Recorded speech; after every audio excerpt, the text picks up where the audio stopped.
What's going on, guys? Today we're going to talk about the main ideas from 3 of my favorite books about financial information, lifestyle, and building wealth that I think you can benefit from. By the end of this video, you'll have a good understanding of basic financial information, wealth, and building the lifestyle you desire. The first idea we're going to talk about comes from the book Rich Dad Poor Dad, and that is that most of our financial lives are run by 2 emotions, fear and desire.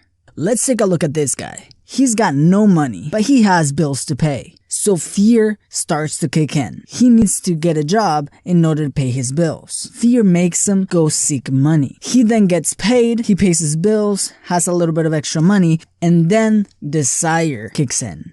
He looks at a new watch, a new car, a bigger TV. Then he spends the rest of the money he earned. Now he's back to square one with no money again. Then fear starts to kick in again. So he is back to work again because he needs to keep up with the bills. So a pattern is born. Wake up, go to work, pay the bills. Wake up, go to work, pay the bills. This is what we call the rat race. He can't leave his job because if he does, he fears not having enough money to pay for his bills. Now, I'm not saying that a job is bad. Most people, myself included, had to get a job at one point. And if you love your job, I'm happy for you. But do not let your fear and desire trap you in the rat race.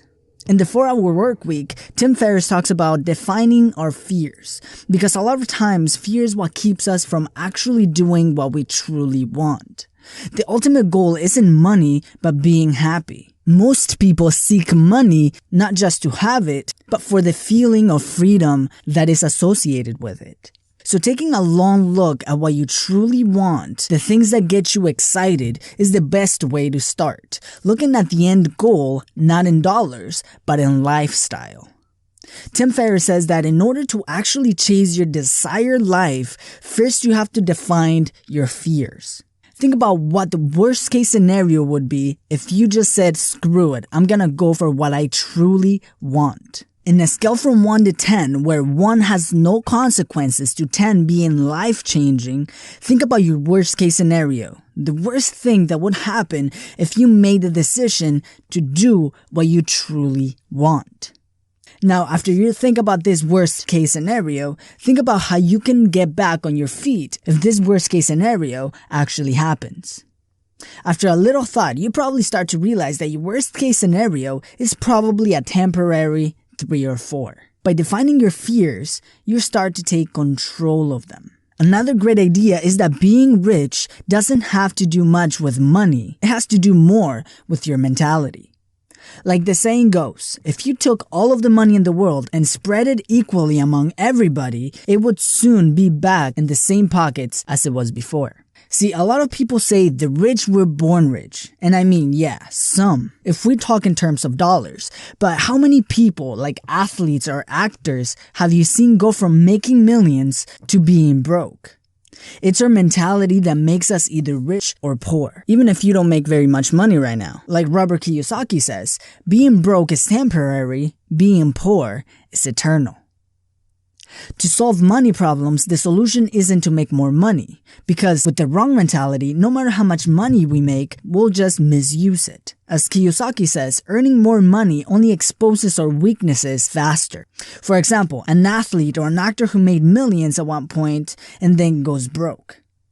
To avoid falling into this trap, let's take a look at the different spending patterns of different people. Most people have one source of income, usually from their job. And most of it is taken by living expenses and the rest of the other stuff we buy. Whether that is a new phone, a new video game, or going out to the bar on a regular basis. Just to name a few things. This doesn't allow them to save money, and they will have to keep working to be able to keep up with their expenses. Now, there's other people who save some of their money and keep it in a bank account as backup, which is better than the last scenario. Now, people who earn more money buy nicer cars, nicer houses, more expensive toys. A lot of them put them on credit, tying themselves down to their job, because now they're in debt. More money did not solve the problem. They are still in the rat race. The pattern of someone with a rich person mentality, no matter how much they earn, is this. They have an income. And yes, they also have expenses, but they save as much money as possible to create other flows of income, also called assets. Check out my other videos for a more in-depth breakdown of assets and liabilities. Financially intelligent people use that extra income to keep building stronger flows of income. Of course, I'm not saying that you should never spend $1 on yourself, but just know it could be a slippery slope. We tend to like spoiling ourselves. The book, The Richest Man in Babylon, has a very similar take on this. The book says that you should pay yourself at least 10% of your income no matter how much you earn. This is money that will be yours for the sole purpose of building your wealth. Now, let's say that you save your money and you are ready to invest. And someone comes along saying, invest in this stock or buy this real estate deal. But you don't know anything about real estate or the stock market. So then you lose your money. There's a powerful statement in this book that says money will slip away to whom invests in unfamiliar things. This is one of the main questions that people ask after understanding assets and liabilities. What assets should I invest in? Depending on who you ask, you're gonna get different responses. Someone can tell you invest in stocks. Other people can tell you mutual funds, real estate, be an angel investor. The issue with this is that yes, you can make money on all of these, but the problem is that just because someone in YouTube or your neighbor understands the stock market doesn't mean that you do. What I recommend is to invest some time, not even money, but time on learning what appeals to you. If the stock market is something that appeals to you, spend some time studying it before you invest your money. While other people will tell you to invest in the stock market, Bitcoin, or whatever's out there, I will tell you to invest in your knowledge so you can become a smart investor. Now, the book also makes an emphasis on learning and investing under the advice of someone wise, a mentor. Now, when you say a mentor, I mean someone who has done what you want to do very successfully. And lastly, be aware of people who want to, quote unquote, help you invest your money. As the book explains, if it looks too good to be true, chances are it is. And those people are out to get your money. Now, as we're building your wealth for the future, you still want to enjoy yourself now. I don't think you want to give up the most capable years of your life just for a bunch of money when you're 65. Our goal is to make some money now, but most importantly, free our time so we can enjoy ourselves and do what we want. Tim Ferris gives a different take on retirement than most others. He says, why save everything for the end when you're not as capable anymore? Instead, take that retirement at 65 and spread it throughout your life, when you can actually enjoy it.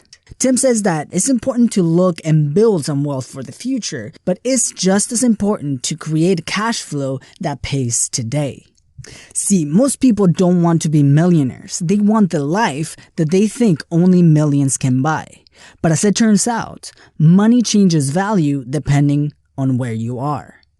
For example, last year I visited Thailand with my girlfriend. We went out for lunch. Normally back home, going out for lunch would cost around $20 to $30. In Thailand, we spent around 200 baht, which converts to less than $6. I also took a plane down to the beach. In the US, a flight like this would normally cost a few $100s. In Thailand, I paid $27. This is why understanding income is so important. Most people consider income as an absolute number, as just dollars. But as Tim says, the new rich don't think of income as just dollars. They think of dollars relative to their time. For example, let's say that Tom earns $80,000 a year and Jerry earns another $80,000 a year. If I ask you who is richer, you would say they're equally the same. They both earn the same amount of money. And it's true, in absolute income. If we only consider dollars, no one is richer than the other.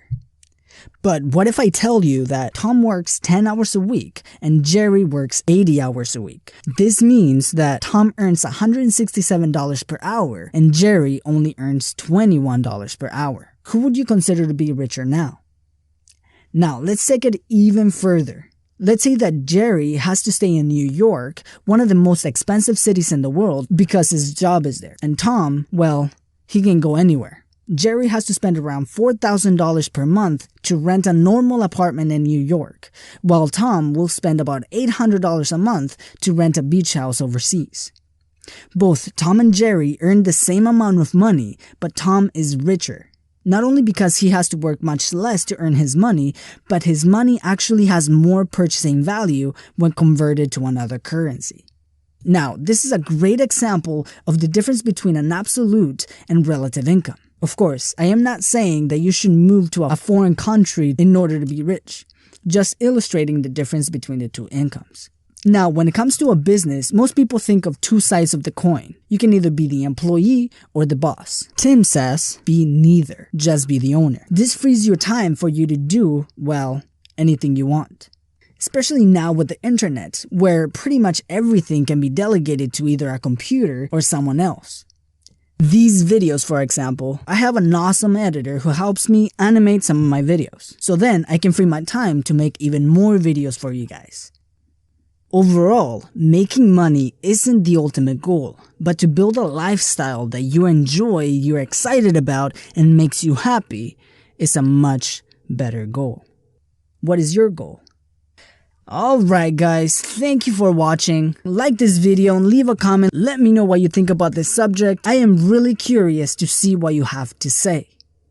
As always guys, thank you for watching and I'll see you in the next video.